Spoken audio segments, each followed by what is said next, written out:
Muy buenas amigas y amigos, bienvenidos a un nuevo programa del podcast. Acá como siempre su amigo Gerardex, muy contento de tener un tema. Caray, que diré que es Lori la que me embarcó. No me embarca nadie. Las disculpas del caso. Sí, pero que sí lo dejó uno pensando, digamos, es que es como tan filosófico como cuando dicen, o sea, ¿qué fue primero, el huevo o la gallina? Realmente lo primero fue un huevo, porque si no, no hubiera salido una gallina y el huevo venía de los reptiles, pero ya digamos que ya arruiné la filosofía del tema. La idea es llegar a la misma conjetura con el tema del día de hoy, y es que no sé si ustedes se han dado cuenta que ha estado pasando muchas situaciones en donde los juegos de mesa se han venido diversificando mucho, han tenido más presencia en la cultura popular, en donde uno diría que por la actualidad deberían ser los videojuegos, pero no. Los juegos de mesa están diciendo, aquí estoy, yo existía antes y volveré a reinar. ¿Por qué? Y esto uno lo ve tal vez mucho en la tendencia de la cultura popular de series y películas. Series como Stranger Things, en donde casi que toda su trama tiene que ver con una historia de calabozos y dragones, literal.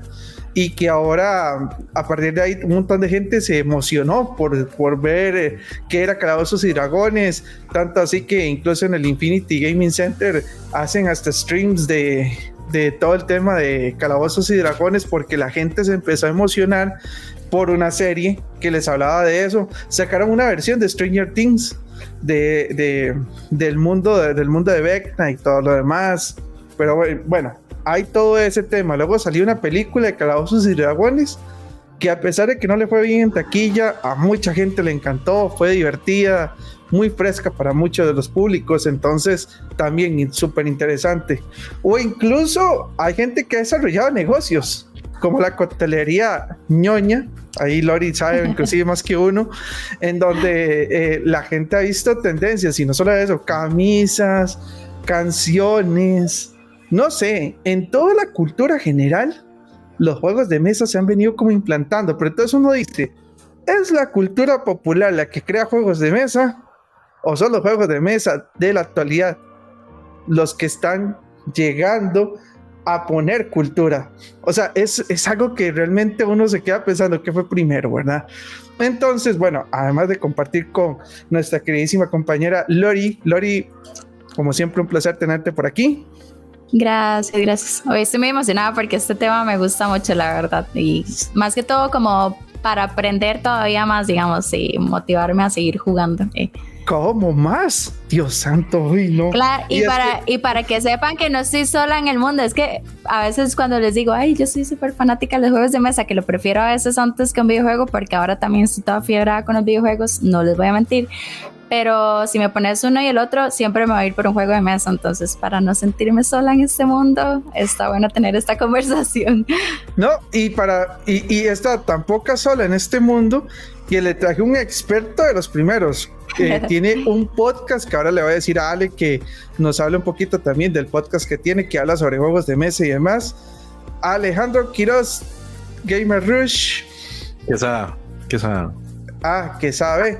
Ese es el problema cuando se pone solamente la inicial. Y ahora, muchas gracias por la introducción. Y para todos, bueno, Alejandro Quesada, parte de mi página principal, que es Gamers Rush, que fue creada en base a hacer contenido de juegos de mesa para el área latino parlante. Y el podcast que nació gracias a pandemia junto con una amiga que también es creadora de contenido, que se llama Coffee and Meeples. Entonces, igual Coffee and Meeples lo pueden encontrar en cualquier plataforma de podcast que estén buscando. Y igual se estrena el capítulo normalmente en YouTube de Gamers Rush y después llega a plataformas, pero ahí estamos para conversar y antojarlos de todo, porque vea, yo soy bueno para antojar a la gente de juegos. Así que aquí una vez hago el mismo disclaimer que hago en todo lado: gente, escondan la billetera porque más de uno se va a antojar. Eso es un gran problema, digamos, pero lo vale, la verdad. Lori, conste, usted puso el tema, no me hago responsable. Estimados oyentes, yo tampoco me hago responsable de las finanzas de cada uno de ustedes. Si cuando escuchen a Alejandro hoy Sí. ustedes digan, cada día voy a quedar más pobre del montón de chuzadas que vienen acá. Entonces, Ale, bienvenido al podcast, que también va a ser una casita más para vos cuando quieras hablar un tema Muchas de esto. gracias. Súper bienvenido. Muchas Sí. gracias, muchas gracias.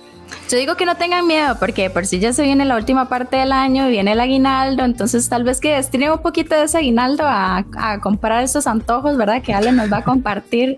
Lori, Y bueno, ¿usted ha visto el meme donde sale un mapachito agarrando un pedazo de nieve? Y que él muy sí. tiernamente lo empieza a lavar en agua. Ah, no. Así es mi aguinaldo, entonces yo no me preocupo por tener dinero para comprar algo, nunca lo voy a tener. Ese es mi secreto, capitán.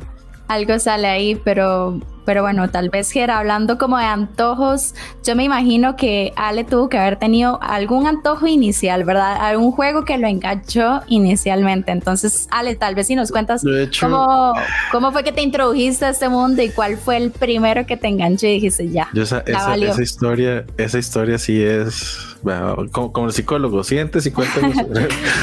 ¿Y esto cómo te hace sentir? Exacto. No. El asunto es que yo empecé por el lado oscuro, ¿verdad? El lado oscuro fue que ahí en mis 15, 16 años uno ve Magic, Yugi, ajá, ok. TCGs. Eso ya es empezar fuertemente con Magic, diga. ¿Cómo es? Diría uno muy etiquetador, ¿sos de Cartago? No. Es que yo empecé con ese mundo por Magic gracias a la gente de Cartago. Entonces, siempre he dicho que Cartago es la provincia más ñoña del país. No. Yo sí nací en San José, después sí me fui a vivir a Tres Ríos. Entonces, digamos que en los últimos años sí pertenecí un toque a Cartago, pero ya venía con ñoño interno. Entonces, no hay problema. Pero entré con ese mundo, ¿verdad? Como, sí, qué chido el juego de cartas y que los boosters y esa adrenalina que sí, bueno, ese efecto de dopamina que siente uno cuando abre un booster de cartas y trata de ver qué le sale chido y todo el asunto. Ajá. Después de eso entré a HeroClix, que es lo mismo, pero en miniaturas de Marvel. Sí. Entonces es una droga un poquito más fuerte, ¿verdad? Para la billetera. Para la billetera y para la dopamina de uno, porque uno dice, bueno, uno que es ñoño, ¿verdad? Y que le encanta los cómics y todo, uno busca su personaje favorito y de repente hacer una colección de Spider-Man, pero Spider-Man es una de las piezas más raras de conseguir. Entonces ahí está uno, compre boosters, a ver si le sale, ¿verdad? Uh-huh.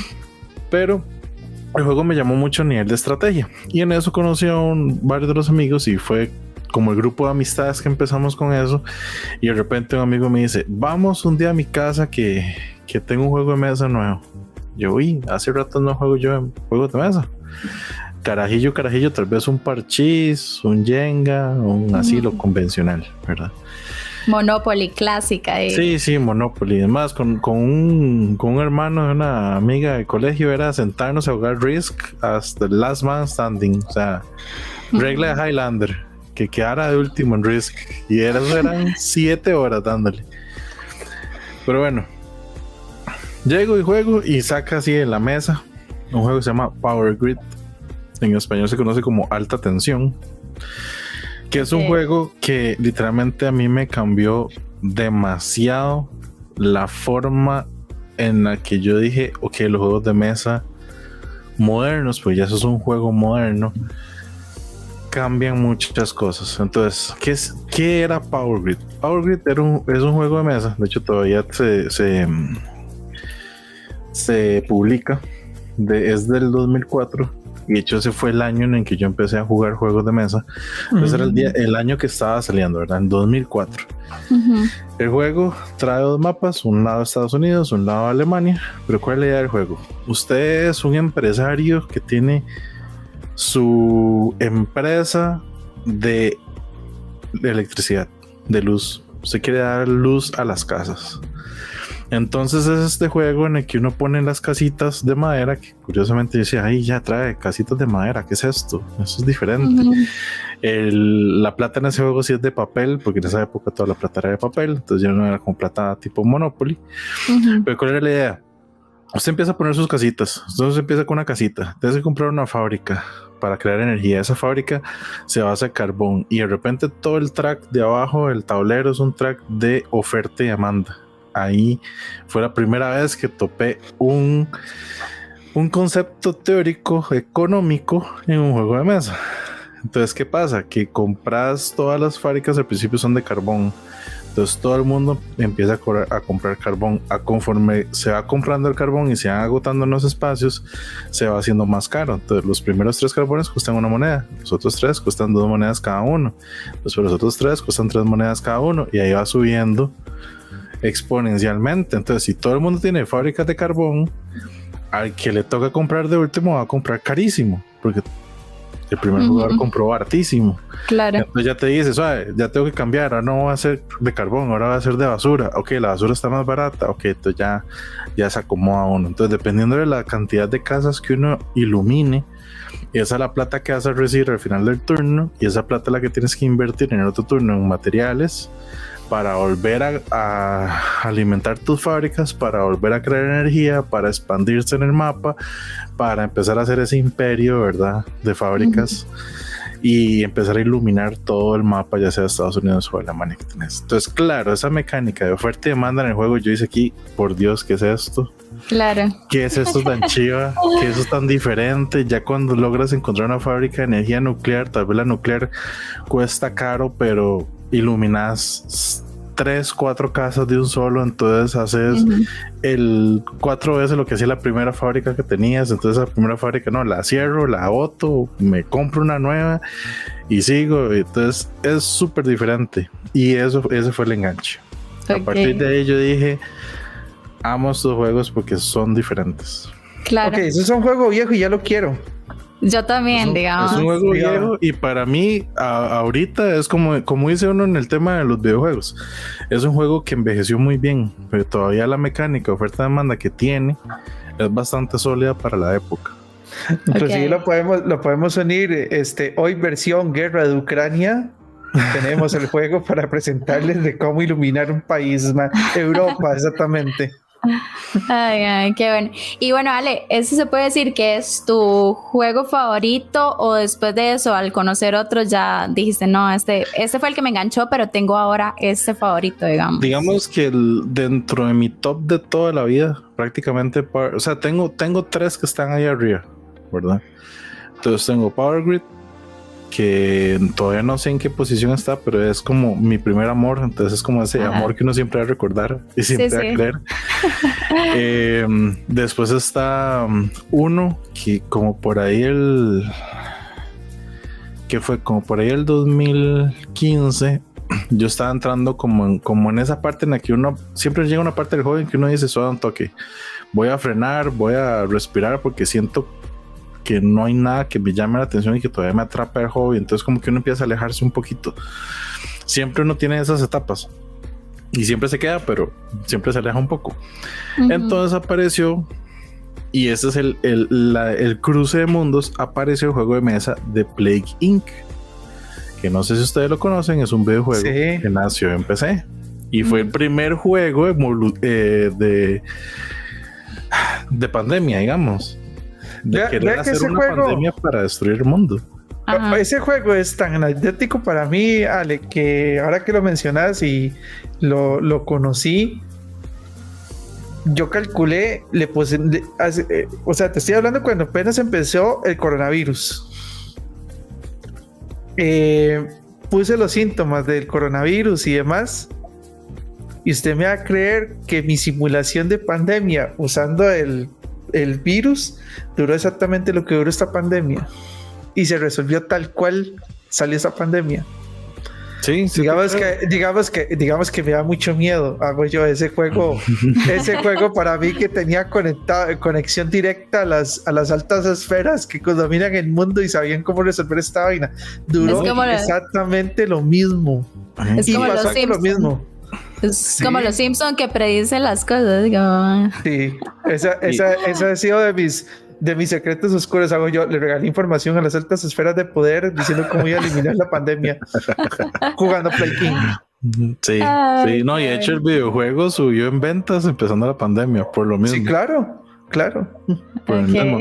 Entonces, claro, cuando salió el juego de mesa, yo no conocía el videojuego, conocí el juego de mesa primero. Entonces, cuando jugué el juego de mesa, yo quedé así como, ¿qué es esta genialidad de juego? Porque tenés todo, eres el virus, en tu tablero tienes tu virus, vas evolucionando, entonces vas comprando tarjetas que son los modos de transmisión, los modos de resistencia, ya sea calor, a frío, los efectos que dan, porque la idea es que empieces a tirar como esos cubos de transmisión en el mapa, que van a salir ciertas tarjetas, como decir ciertos países, y tienes que tirar un dado, como decir, de muerte. Entonces, si ya erradicas el país, es porque ya queda cerrado, todo el mundo está súper contaminado en ese país, y ese país se murió y se perdió. Entonces vas recolectando esas tarjetas de esos países y al final vas a hacer puntos por sets diferentes, como decir, sí, claro, maté uno en América, maté uno en Asia, otro en África, otro en Europa. Entonces, dependiendo de los diferentes países que tengas, vas a empezar a terminas haciendo puntos. Y lo interesante es que los puntos se llaman el ADN. Y de hecho es un cosito de ADN que uno va marcando en el tablero. Entonces, conforme vas ganando puntos y vas ganando ese ADN, ese es el ADN que tienes que pagar para ir evolucionando como virus. Ya, okay. Entonces, se me volvió como ese refrescamiento de juegos, y como que yo dije, ya, otra vez amo los juegos de mesa, otra vez voy con todo, me encantó y me fascinó, y bueno. Ya después conocí el videojuego y jugando los dos dije, sí, no, el juego de mesa está muy bien implementado, el videojuego, pero súper bien implementado. Inclusive usted lo menciona y siento que todo lo que estás diciendo es como si fuera el videojuego. O sea, lo de las pisitas de ADN y todo, así es el videojuego, o sea, que cargan. Sí, a eso iba, porque me parece muy chiva cuando logran transportar, digamos, esa esencia del videojuego a un juego de mesa. Y me pasó mucho con uno que se llama Cuphead, porque yo primero conocí el videojuego, y el videojuego me encantó, digamos, no soy la mejor, ¿verdad? Pero o sea, me encanta la estética, me encanta el sonido del videojuego, y cuando jugué el juego de mesa de Cuphead, a mí me explotó la cabeza, o sea, porque sentía que estaba jugando el videojuego, pero era en un juego de mesa, digamos. Sentía la misma adrenalina que sentía cuando estoy jugando el videojuego, la misma presión, digamos, como todo se sentía muy parecido, pero era en un juego de mesa, y me pareció perfecto, digamos. Y me pareció tan perfecto que le dediqué 2 rondas hasta lograr llegar al boss final, y yo decía, de aquí no me muevo, que de verdad me lleve candanga. Me pareció maravilloso. Siento que es uno de los juegos de mesa que más me ha gustado, tanto en videojuego como en juego de mesa. Y eso es muy tuanis, digamos, lograr pasar esa esencia a uno. Sí, no, y ese juego de mesa, el solo hecho que los turnos duren 20 segundos y vos estás tratando de jugar los dados en 20 segundos, y tratar de sacar lo que necesitas sacar, es súper estresante, pero al mismo tiempo uno, o sea, se divierte un montón tratando de solventar, digamos, el boss o ganarle al patrón del ataque que está haciendo. O sea, es muy, muy, muy bueno. Estoy notando un patrón muy interesante. O sea, estos son juegos de mesa que no conocía que existían en juegos de mesa. Veo que el videojuego hizo nacer un juego de mesa. Sí. Pero también hay casos, también veo que a veces es al revés. El juego de mesa hace nacer una historia, como comentaba al inicio, que es lo normal. Sí, en muchos, de hecho hay muchas partes ahí mezcladas, pero igual para terminar la parte de los juegos que me gustan, el tercero, y mencionándolo rápido, se llama El Padrino o The Godfather Corleone's Empire. Está basado sobre la película del Padrino. Realmente no está muy apegado a la película, pero sí es la isla de Manhattan. Usted tiene sus mafiosos, es un colocador de trabajadores, entonces pone a los mafiosos en el tablero para ganar acciones, ganar plata, guardar la plata es soborno para las policías o para otra gente que tengas ahí. Está la carta sorpresa del coche bomba. Cada vez que usted mata a un agente de otro jugador, los tira al río Hudson, y casi siempre en la última ronda del juego el río está lleno de cuerpos. Todo el mundo se mató por todo lado. Y al final de cuentas es ganar el que tenga más plata, pero son ciertas acciones que te dejan guardar plata como en una maleta que es una latita que trae el juego, que es como decir tu maletín de plata. Entonces esa plata que guardas ahí ya es la plata de puntos al final del juego.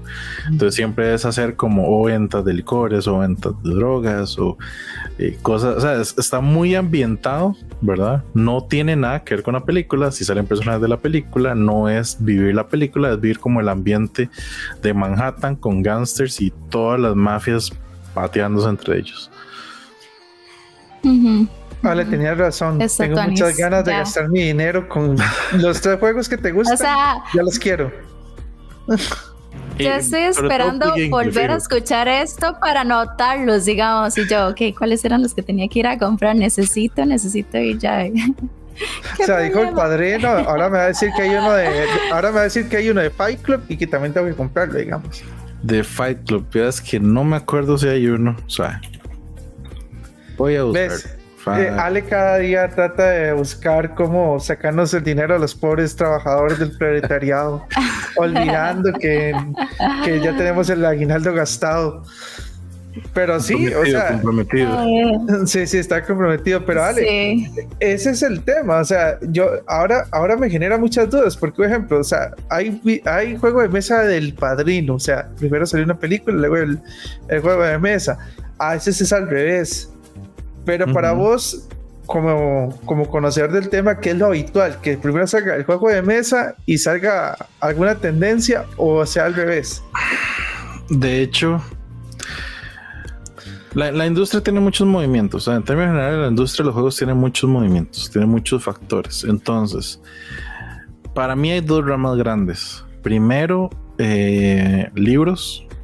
Los juegos de mesa tienen mucha inspiración en libros. Hay libros que salen y una vez sale el juego de mesa. Entonces, por ejemplo, toda la trilogía de Ken Follett de Pilares de la Tierra hay juegos de mesa. Entonces está Pilares de la Tierra, Un Mundo Sin Fin y La Columna de Fuego. Los 3 libros, cada libro tiene su juego de mesa, que tal vez no tenga nada que ver con el libro per se, pero sí están ambientados, digamos, dentro del mundo del libro. Del Señor de los Anillos ni hablemos, ¿verdad? O sea, Sí, ahí hay juegos hasta infinidad. infinidades. Ajá. Dune tiene como 3 juegos diferentes, si no me equivoco, ya casi que 4 juegos diferentes, y sobre todo con la película explotó un poco más el mercado, digamos, a nivel de juegos. Y para mí la otra fuente grande, normalmente, bueno, ya la parte más ñoña, que sean cómics, porque digamos, igual por ejemplo, aquí atrás, este es el juego de Hellboy, basado Hace ratos estoy viéndola, sí. Y yo necesito que nos hable de Hellboy también. Está el juego el juego de Kick-Ass. Viene Juego el de Kick-Ass, qué bueno. Viene el de Umbrella Academy. Hay ya es en el tiempo, supongo. Sí, son como los primeros 2 cómics, digamos, de Umbrella Academy. Son unos que están enfocados en el juego de mesa como tal. The Walking Dead hay muchos, pero sí hay uno que es de la versión del cómic como tal. Y después, bueno, eso es más que todo, porque de películas es más fácil sacar. De películas sí hay más cosas. Y creo que ya después la tercera parte realmente es como muy ingeniosa de los diseñadores, que es basarse en un hecho real o en una historia o en algo que pasó en algún momento. Entonces hay varios juegos, de hecho les voy a hablar de uno, pero es que no me acuerdo exactamente en qué años es que ocurre. Ya, ok. Es un juego que se llama Lisboa. Entonces está completamente inspirado en la ciudad de Lisboa, de Lisbon, en Portugal. Esa ciudad en 1 de noviembre de 1755 sufrió un terremoto de 8.5 a 9.0, ¿verdad? Después lo siguió un tsunami y después del tsunami sufrió 3 días de incendios. La ciudad quedó completamente devastada. Y el juego de Lisboa se trata sobre la reconstrucción de toda la ciudad. Ok. Entonces empezás con una ciudad devastada donde tenés que hablar con ciertas personas del gobierno para tener permisos para hacer construcciones y que los edificios sean poco a poco lo que va a ir reviviendo la ciudad. Entonces también es un juego económico, es un juego de construcción, es un juego o sea, tiene varias mecánicas, pero está inspirado completamente en un hecho real. Ale, usted dijo una palabra muy interesante, económico. Ajá. Aquí llamamos económico, porque digamos... Económico en el sentido de que el juego tiene un factor de moneda y economía dentro del juego, porque la economía de la ciudad. No estoy hablando de la economía de compra del juego como tal. Exactamente. Ajá. Porque ese es un tema que a veces me entristece, pero tal vez usted me pueda dar la respuesta. Digamos, un juego, digamos, los videojuegos normalmente pueden valer $60. Eso es un juego AAA. Pero digamos que no quiero basarme en eso, porque al fin y al cabo ahora la industria de los videojuegos se hacen licencias y hoy es mío y mañana ya no. Un juego de mesa siempre va a ser mío, a menos de que alguien le chorree café y arruine todo el juego de mesa encima. Lo prestó y no se lo devolvieron nunca. Ay, no. Prestar juegos de mesa es como prestar libros. Eso es una maldición. Nunca hay que hacerlo. Exacto. Entonces... Aquí mi pregunta es, o sea, yo sí he visto que a veces uno va, sin mencionar lugares, a buscar un juego de mesa y te puede costar 45, digamos, hablemos en dólares para que cualquier persona que nos escuche sepa, estemos hablando de $100, $90, $150 y su versión estándar. Inclusive si hablamos de versiones premium pueden costar hasta $500, $1,000 si usted quiere perfectamente cualquier tipo de versión de lo que usted quiera. En un mundo donde la gente está más pegada a los videojuegos, ¿no sería interesante que los juegos de mesa no valieran tanto? ¿O qué es lo que hace que sean tan costosos? Diría que es un efecto de producción en masa, ¿verdad? Y obviamente como no se producen tantos, como un ejemplo un Monopoly, que los Monopolies tampoco son tan cómodos. Un Monopoly puede costar $75 y esos que se producen en masa $70 por ahí. Sí, yo creo que ahí la clave sería identificar cuál es como el mayor atractivo que tienen los juegos de mesa, que o sea, en medio de todo ¿cuál es mi valor digital, agregado? Ajá, que en medio de todo este mundo digital yo sigo comprando juegos de mesa, no me importa lo que valgan, ¿no? Yo lo digamos, Gerard, para contestarte de una forma interesante. Yo soy de no se ha agarrado. No, yo soy de los dos mundos, porque a mí me encantan los videojuegos y me encantan los juegos de mesa. Obviamente invierto más en juegos de mesa que en videojuegos. Y actualmente, por costos y tiempo en inversión, porque al final de cuentas también invertís tiempo en lo que haces, para mí los videojuegos ahorita están costando mucho para lo que son los videojuegos. Digamos, un videojuego de $60, $70, yo pago lo mismo en un juego de mesa y lo disfruto 3 veces más que un videojuego. Dependiendo del videojuego, ¿verdad? Porque digamos, yo soy súper amante de Zelda. Un Zelda sí te voy a pagar. Si me piden $120, le doy los $120. ¿No? Dale, Zelda. Amén. Exacto. Y el asunto es que ahí los juegos de mesa tienen una gran gama y creo que es donde tienen la ventaja. Porque en Estados Unidos, sobre todo, puedes ir a Target y conseguir juegos desde $10 hasta $60, digamos. O Walmart, puedes conseguir juegos en esos rangos. Ya tiendas especializadas de juegos, sí hay, como dices, o sea, sí hay juegos de $100 para arriba, $160. Lo más caro que he visto un juego en retail, o sea, en tienda retail, ahorita son, no me acuerdo cuál es, pero el más caro que eran $220. Entonces sí, obviamente sí es una inversión, digamos, grande.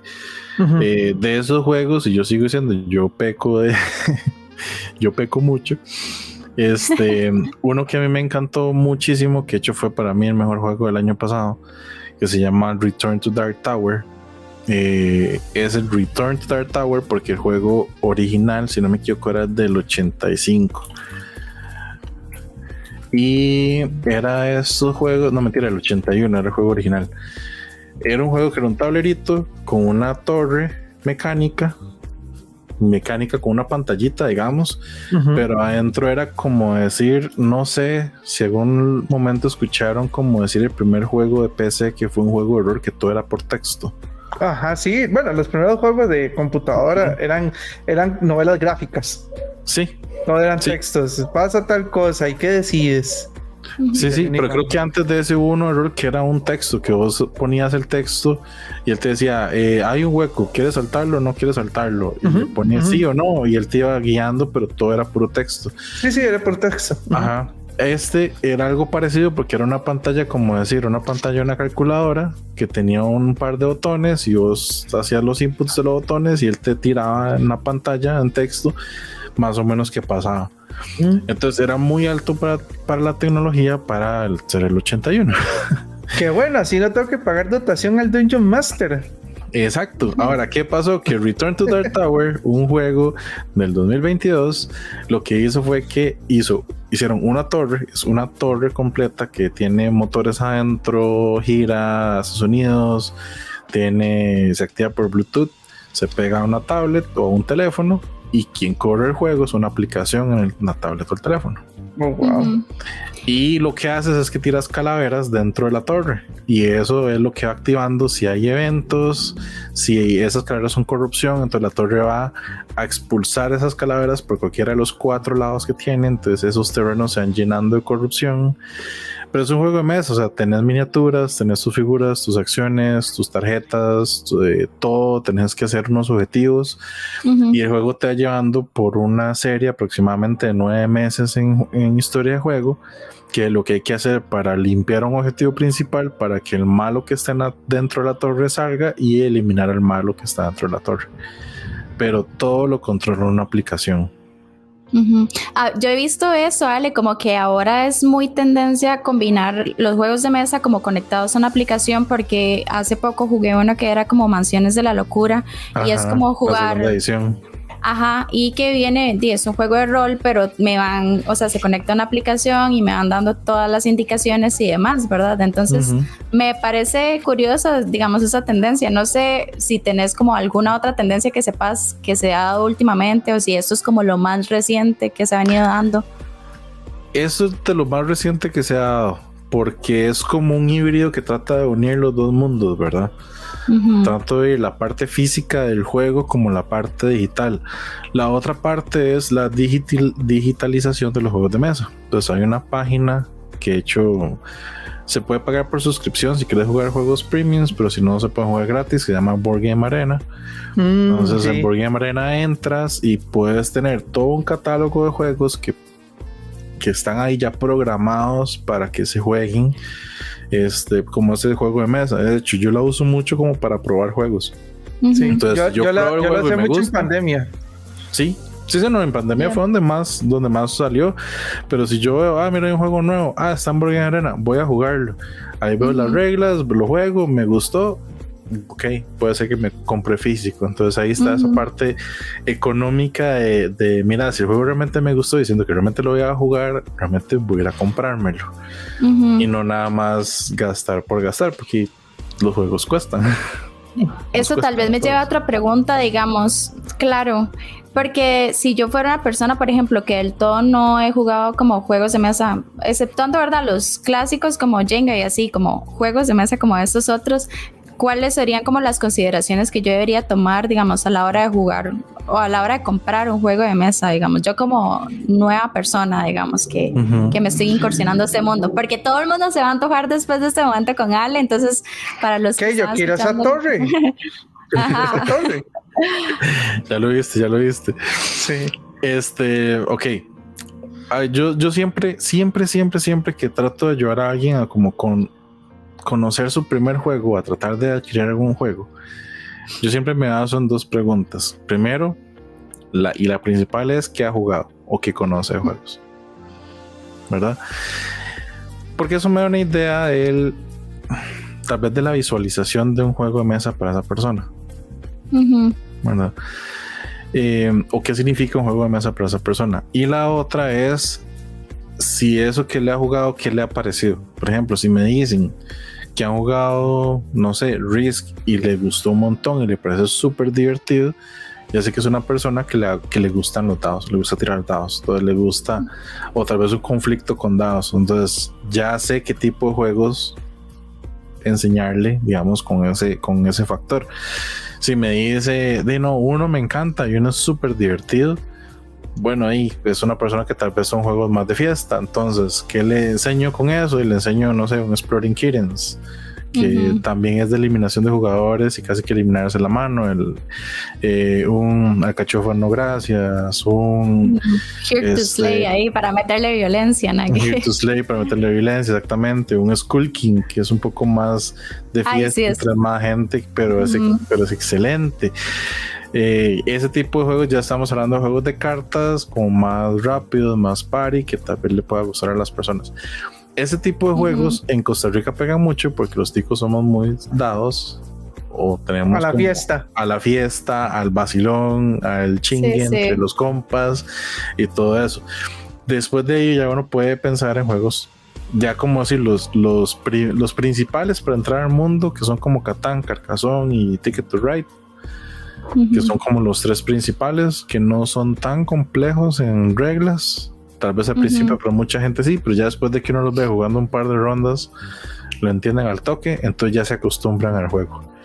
Y eso obviamente ya va a otros juegos. Ahorita la industria sí tiene, o sí trata de hacer un abanico de ese tipo de juegos. Entonces hay juegos como se llaman como los Gateway Games, o los de entrada, que son estos juegos bajitos en reglas, sencillos, o que tienen arte muy bonito, o que tienen algo que es fácil para atraer a la gente.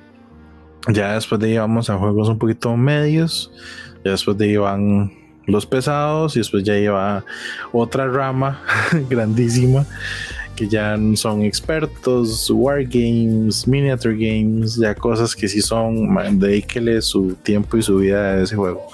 Ale, aquí digamos, ahora que mencionas juegos basados en la escala del hombre increíble, ¿verdad? De los increíbles, que sale primero todo feliz, luego sale en blanco y negro, luego se le va formando la cara. Ya mencionaste es como los Gateway y ya los que se van haciendo como blanco-negro. ¿Cuáles son los que usted dice? Estos son los que dicen, este es el true word game el bicho raro. El nicho raro. Ahí hay dos dichos raros. Uno es de un diseñador que se llama Vital La Cerda. Este diseñador hace juegos pesados, así, pero pesados, que solo para aprenderse el juego son como unos 45 minutos explicando el juego. Ok, 3 horas para un novato, entonces. Exacto, 3 horas para un novato, y usted termina con el cerebro así, pero exprimido, así que hasta te duele la cabeza. Mejor hubiera ido a estudiar cálculo con el libro de Baldor, una vaina así, le hubiera ido mejor. Sí, yo creo que además Baldor todavía es una buena guía. Ajá, sí. Todavía te ayuda.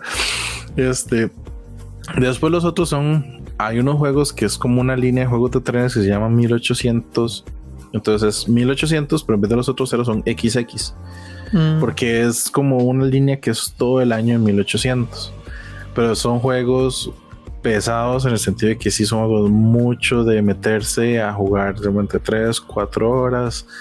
Que son cosas así que uno dice, bueno, de ahí sí, tiene cosas económicas, cosas de industria, tiene muchas reglas que lo hacen bastante pesadillo. Y después los otros juegos son como los wargames como tal. Dentro de esa línea de los juegos de wargames hay es que se me olvida cómo es que se llama, cuáles son las siglas. Se dicen coins o la serie coin, que es Counter Insurgencies.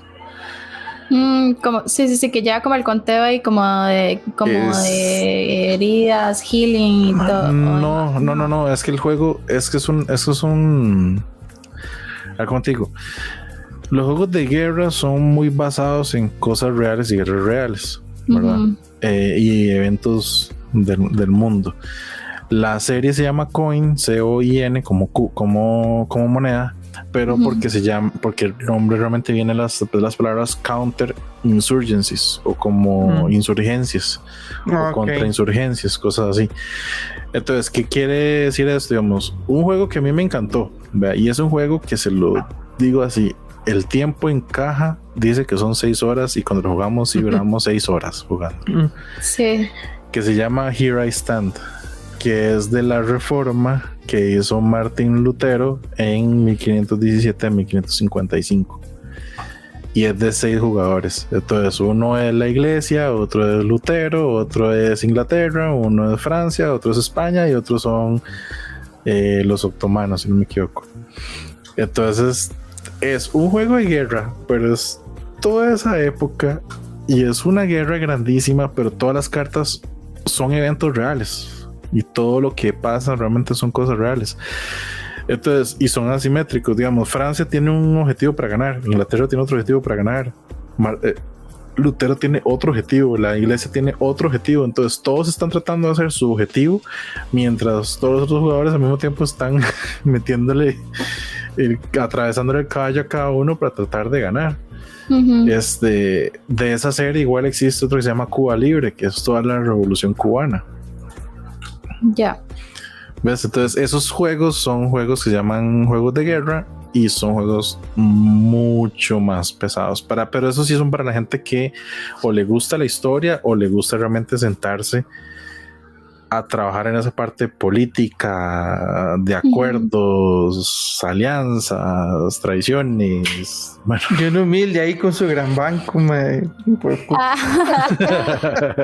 yo creo que ya yo estoy llegando a esa parte dark ahí de que saco un día reservo un día para jugar juegos de mesa y yo digo, hoy es de juegos de mesa y nos vamos desde temprano donde los compas que sí les gusta y ahí le invertimos las horas que se merezcan porque creo que sí he ido como aprendiendo eso o agarrándole el gusto como a dedicarle el tiempo que se merece cada juego, digamos, ya sea para aprenderme bien las reglas, ya sea para entender lo que estoy haciendo también y hacerlo con sentido y no solo por hacerlo, digamos, porque creo que hay que darle como el valor a todo ese diseño que tiene detrás, la historia que tiene el juego y demás. Y me ha gustado como mucho esa parte, no sé. Entonces sí, ya reservo días completos para esto de juegos de Lori, usted ahorita se va a convertir en esos que si hay alguien con una camisa que dice I love D&D o I love board games, entonces te dice, mencióneme 3 juegos true. Si no, no tiene derecho a usar esa camisa. Sí, lo paro en la calle y yo... No, shame, de nada. Sí, le hace. No vales nada. Sí.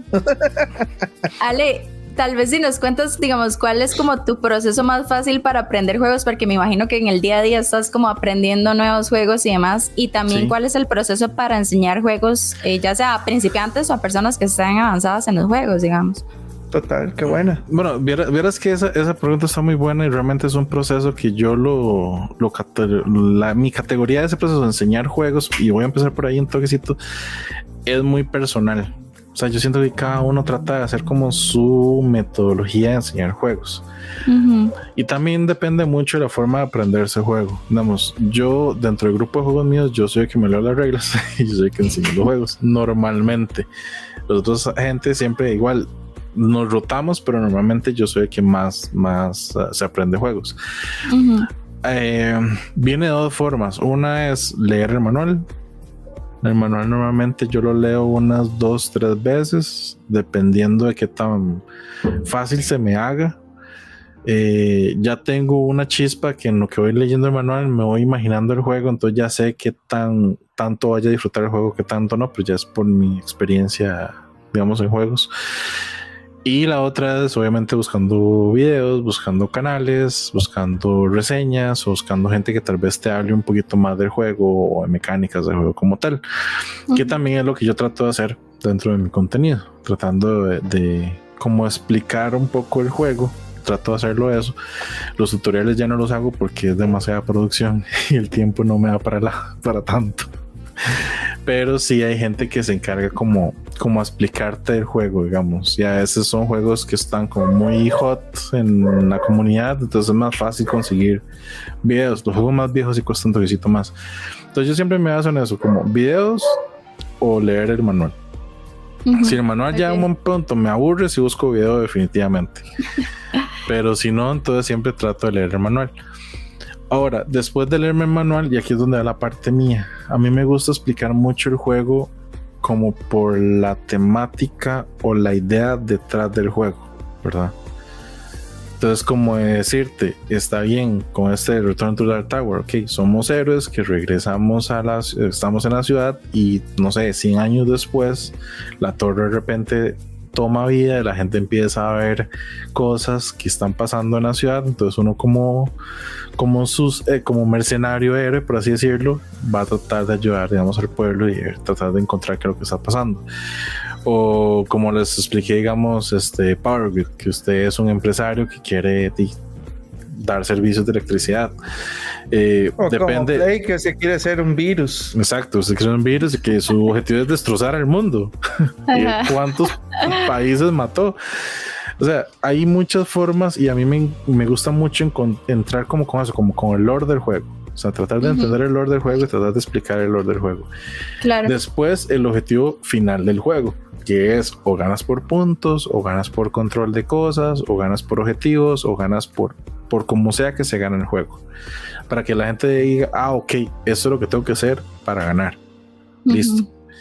Y después, a partir de eso, ya depende del tipo de juego. Si el juego trae una estructura de turno, explico la estructura del turno. Ok, usted como turno jugador, usted tiene 3 fases. Su fase al principio hace esto, en la segunda fase hace esto, en la tercera fase hace esto. Listo. Y así vamos jugando cada uno, dándole la vuelta a la mesa en dirección de las aguas del reloj. Entonces prácticamente esa es como mi forma, y tal vez la forma que yo personalmente me he adaptado mejor para explicar y tal vez para enganchar a la gente. ¿Por qué? Porque yo también participo en muchos eventos donde hay mucha gente nueva, donde hay gente que no conoce los juegos de mesa y es como su primer acercamiento a los juegos. Entonces de ahí donde vienen muchas de esas ideas de que si yo te cuento sobre un juego, prefiero contarte de qué se trata el juego o cuál es la historia detrás del juego, y si veo que te llama la atención, ya sí te explico el juego. Claro. Porque si no, la gente se va a sentir embotada. Yo no puedo llegar a decirle, sí, Monopoly usted tira los dados y se mueve. No, Monopoly realmente el juego es, usted trata de hacer su monopolio de empresas comprando la mayor cantidad de empresas o ciudades o casas posibles y ganándole a todos los demás, porque simplemente te volviste un monopolio y compraste todo y todo está en tu poder. Si a alguien le gusta eso, bueno, y bienvenido, juegue, ¿verdad? Sí. Pero dándole la idea de esa manera y también dándole a entender a la gente que obviamente es un acercamiento en Latinoamérica muy diferente. Pero como les dije, aquí somos más de party games, más de juegos o inclusive hasta de tragos, pero en Europa ya eso es una cultura. En Europa, digamos, en Alemania la familia tiene por lo menos, una familia promedio tiene por lo menos 5 juegos y los domingos son de almorcemos en familia, terminamos de almorzar, todos se sientan a jugar un juego de mesa. Tengo influencias medio alemanas, yo ya tengo más de 5. Entonces ya, como lo dijiste, ya me da ciudadanía en Europa. Sí. ya casi. Ya cumplo un requisito, por lo menos. Como dijiste, Lori, es parte de una cultura. Y de hecho, en Europa esto es completamente más cultural. Aquí es que nosotros no tenemos eso de la cultura. Entonces, ya que vos agarres un día para jugar, un momento para reunirte con amigos y probar algún juego nuevo, o aunque sea jugar los mismos juegos que han jugado, pero es que les gusta hacer eso, ya estás creando una cultura de juegos. Claro. Yo tengo una pregunta ya, Ale. Ajá. Y digamos, basada en esto mismo, o sea, si en Europa es muy normal, inclusive es cierto, muchas de las convenciones de juegos de mesa y demás se hacen en Europa o en Estados Unidos, pero digamos que como todo, hay que empezarlo a diversificar en estas zonas, y yo creo que agrega un valor lúdico también de pensamiento, porque me gusta mucho que existan juegos que te hagan desde empezar a tener teoría económica de oferta y demanda, como comentabas en algunos, hasta en otros que te enseñan historia. O sea, si tienes un juego que te enseña sobre guerras y se basa en hechos reales, me parecen súper chivas que se apliquen hasta para la educación básica, por ejemplo, en un lugar, y que muchas veces la gente no sabe que existen porque no existe esa cultura, y que si se empieza a motivar podría verse, en lugar de léanse en el libro de la página tal, un profesor diciendo, mira, hoy voy a explicarles matemáticas con esto, voy a explicarles un poco sobre cómo funciona la electricidad con esto otro, y abriría una gama de aprendizaje muy interesante, además de que va a ser entretenido y a la gente le va a gustar y se va a motivar a jugar. En los videojuegos se está viendo, o sea, se piensan en capacidades diferentes, ¿sabes? Se piensa en gente que no ve todos los colores, que tiene alguna capacidad reducida visualmente. Y yo a veces digo, mira, qué vacilón, o sea, es un juego en mesa, ¿qué tan difícil será que esté en braille, por ejemplo? Sí. Digamos que el tema, por ejemplo, de que venga todo en inglés, que eso muchas veces he escuchado a mucha gente decir, ay, es que no me gustan los juegos de mesa porque están en inglés. Sí, porque todos se hacen en Estados Unidos o en Europa, en lugares donde se habla la mayoría inglés. Pero si ya viene en español, ahí ya medio le hacen las ganas de quererlo ver. Digamos que está bueno que aprendan inglés y que el juego esté en inglés para que aprendan inglés, es importante. Pero así aprendemos con los videojuegos. Exactamente. Pero ahora ya los videojuegos, si no vienen en español, el chiquito llora en las redes sociales. Entonces, yo creo que eso es algo que debería venir en multilenguaje. Digamos que quitemos el tema del multilenguaje. Sí pienso en las capacidades distintas. ¿Qué se puede motivar a nivel de la industria para personas que tienen capacidades reducidas, por ejemplo, en la escucha, y quieren ya quieren jugar una partida de Dungeons and Dragons en donde está Dungeon Master hable y dice, ¿cómo va a entender este man, verdad? Y no creo que todos tengan que aprender lesco, pero tal vez tenga que haber alguna forma sencilla de comunicación. No sé, ¿qué pensarías vos que debería hacer? O la comunidad o la industria o algo para empezar a incluir a todo tipo de personas. Digamos, hay momentos, así he visto juegos que han hecho el intento. ¿Es en serio? Sí, hay juegos que han hecho el intento. Hay juegos, y eso sí lo piensa la industria en general, ya se ha hecho muy común.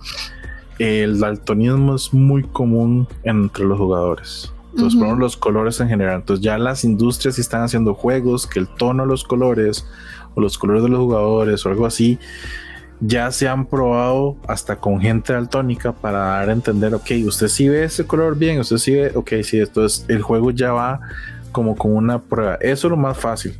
A ese nivel, eso sí, lo más fácil. A nivel de gente ciega o que pueda ver braille, por el ejemplo, hay juegos que no lo hacen o no lo han hecho al 100%, ¿verdad? Pero la misma comunidad lo ha hecho.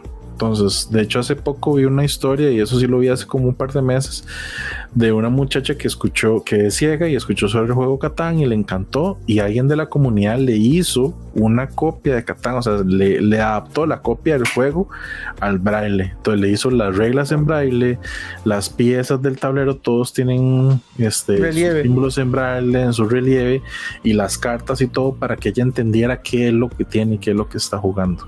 Oh, wow. Entonces, pero ya la comunidad quien lo hace, ¿verdad? Claro.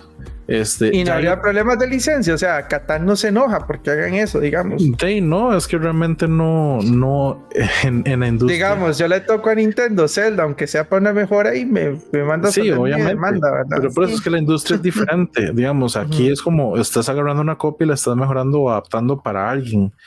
Tal vez el problema sí sería si hago esa copia en masa y me paso y las vendes, los derechos, claro, los derechos están, que ahí sí hay un problema actual con los juegos, se llaman print and play, porque hay gente que sí escanea todos los juegos, lo hace entre comillas su versión print and play, libera los archivos y la gente nada más imprime las tarjetas, imprime el tablero y ya tengo el juego, ¿verdad? Entonces eso sí es como una piratería entre el mundo de los juegos de mesa. adicional a las copias AAA que uno puede conseguir, que son copias chinas, pero son AAA, entonces son súper fieles al juego original. De hecho, hasta cuesta encontrar cuál es la las diferencia. diferencias. Ajá. No sabía que había juegos piratas. Sí, de mesa. Piratas. No todos entran, pero sí han hecho muchos, digamos así. Pero sí, la industria ha tratado de adaptarse. Ahora, como esa es una industria un poco más física, ¿verdad? Porque es más presencial, más de la gente y la interacción entre las personas en una mesa, el proceso ha sido lento y ha sido difícil. Digamos, solo conozco un juego que sí sé que es interesante para la gente no vidente, porque el mismo jugador tiene que jugar con los ojos tapados. Oh, wow. Y es un laberinto de oscuras. Entonces la idea es que vos estás con los ojos tapados y tratando de salir del laberinto. Entonces ya para un no vidente ya eso ya es normal. Inclusión, sí. Claro. Para eso jugar con ventaja no se vale, porque si yo quiero jugar me va a ganar. Digamos que en parte sí, pero bueno, es el único juego que conozco que tal vez incluye algo, digamos, como para un no vidente. Lo más normal es eso, el daltonismo. Después de en adelante lo que es habla, digamos que tal vez alguien que no hable no es tan complicado, porque realmente si puedes leer y puedes ver y puedes señalar lo que estás haciendo, realmente se entiende. Uh-huh. Para una persona que no, como dices, ya digamos dungeons, alguien que sea sordo, que tal vez el Dungeon Master está ahí dándole, lo que yo haría sería como utilizamos la tecnología. Entonces utilice, digamos, no sé, que esa persona tenga una tablet, que al mismo tiempo esté, no sé, Google Translator escuchando, y una vez te está pasando a texto lo que las otras personas están hablando.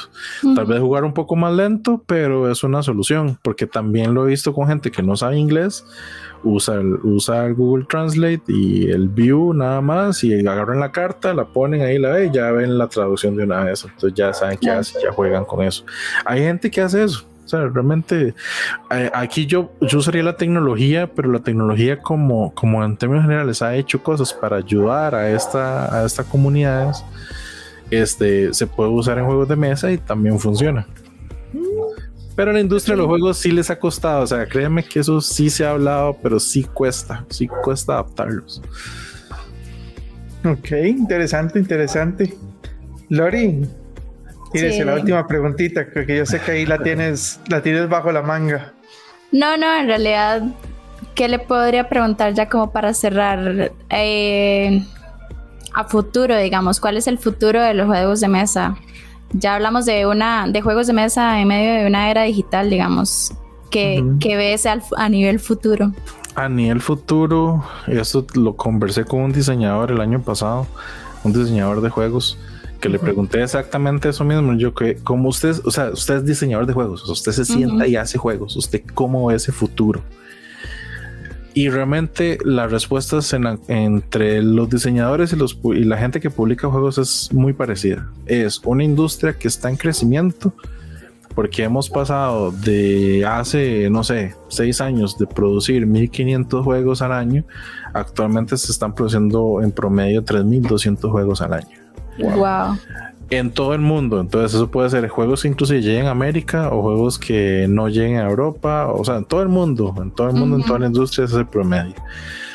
Entonces sí hay mucho movimiento, sí está creciendo. La gente, como que he visto que a la gente le gusta mucho la idea de volver a tener ese acercamiento, de sentarnos en la mesa, interactuar socialmente. Para mí es lo que más amo en los juegos de mesa, porque también mi grupo de mis mejores amigos, todos los conocí gracias a los juegos, todos nos conocemos gracias a los juegos, todos nos conocemos las mañas gracias a los juegos, sí. Porque usted llega a conocer muy bien a las personas en la mesa, con esa interacción social, es mucha interacción social, entonces eso es algo muy bonito.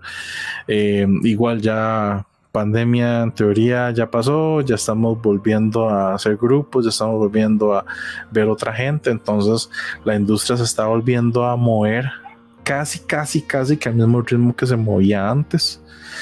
Entonces tanto así que por lo menos para, a ver, ya ahorita les doy un número, pero digamos la Essen, que es como la feria grande que se hace en Alemania, que sería la próxima la primera semana de octubre, si no me equivoco. El año pasado se estaban saliendo unos 800 juegos solo en esa feria. Wow. Este año no he visto la lista, ya no la encontré. No he visto la lista, pero tiene que andar. Pero tiene que ser parecido. superior. Tiene que andar parecido o superior. Y estamos hablando que es una feria que lo que se muestra en esa feria es lo que viene para diciembre o enero, febrero del otro año, si es que llega a este lado de América. Claro. Es Entonces, demasiado. sí, la industria yo la veo en crecimiento, la veo con muchos desarrollos diferentes, la veo con muchas adaptaciones, ojalá con esto, como dice uno, aplicación juego, y tal vez eso haga que mucha gente entre, pero es una industria en crecimiento, o sea, no, yo no la veo desaparecer dentro de poco. Sí, y yo yo feliz con eso, la verdad. Sí, tengo una pregunta bonus ahí. Ajá. Bonus. ¿Alguna vez el Zarpe, ¿alguna vez le ha dado como por crear su propio juego de mesa? Ya estando jugando. Sí, Vale, y sí, no. tengo 20. Yo no. Yo sí y no. Tengo 2 ideas, pero conozco varios amistades que son diseñadores y todo, y la verdad es que yo no tengo la mente para diseñar. O sea, tengo 2 ideas que me gustan, pero no tengo la mente para diseñar. Sí ayudo en el development de los juegos, digamos, hago mucho playtesting, mucho vaivén para ir puliendo mecánicas y mejorar los juegos. Para eso sí tengo mente, pero para diseñar algo nuevo no, porque siempre me siento, y es una pregunta que me enseñaron entre los diseñadores, es como usted se sienta a hacer un juego y pregúntese, la idea que tengo cambia algo lo que hay en la industria, sí o no. Si no lo cambia, mejor busque otra idea, porque vas a entrar dentro de un mar del montón. Sí, claro. Y no vas a saber diferenciarte. Exacto, más con una industria que son más con 3,000 juegos al año y con ideas súper locas. O sea, has comentado un montón de juegos con ideas súper interesantes que jamás en mi vida he escuchado, y muy probablemente, aunque hoy a mí me suenen interesantes, dentro del bar de juegos de mesa hay como 7 o 10 iguales a él, ¿verdad? Claro. Entonces más bien hay que competir. Sí. Pero oiga, yo creo que sería interesante en un futuro podcast invitar a un desarrollador de juegos de mesa y que nos comente un poquito sobre ese proceso. También uno de videojuegos, también sería interesante tener como las dos caras de la moneda, y cómo sería interesante ver eso. Eso también. Pero bueno, yo les agradezco mucho, Ale, bueno, Lori, que por dicha traje otra experta de lado de nosotros para que hiciera una serie de preguntas interesantes. Ya sabemos que hay una ambivalencia, no es que el huevo o la gallina, sino que realmente están dos partes apoyándose para el crecimiento de la cultura, y que debería motivarse más. Los juegos de mesa realmente están dando mucho valor agregado al pensamiento humano, por lo que he notado, y creo que podría ayudarnos a crecer y desarrollarnos como comunidad, no solo por el tema ñoño, realmente por la capacidad de creación de análisis, que yo creo que siento que a veces falta un poco en nuestras sociedades latinoamericanas, y no tanto solamente party games. Son divertidos, sí, pero usemos la cabeza. Hay más. Volvámonos los true board games, dijo. Sí. Aleluya. Sí, exactamente. Pero bueno, les agradezco mucho. Agradecemos al Infinity Gaming Center también por siempre apoyarnos con este podcast en conjunto con Geeks and Geeks, que saben que los pueden encontrar en todas las redes sociales: Facebook, Twitter, Instagram, bueno, Twitter que ahora se llama X, ¿verdad? Todos ya ustedes saben todo ese desorden de Elon Musk. En todas las plataformas va a estar el podcast, ya saben, Spotify, Google Podcast y demás. Sigan a los amigos de Gamer Rush y el podcast de Coffee and Meeples, porque también va a estar genial que ustedes también tengan de la mano. Y ya saben, aquí estamos nosotros para siempre traerles buena información. Nos vemos en la próxima. Gracias, chao.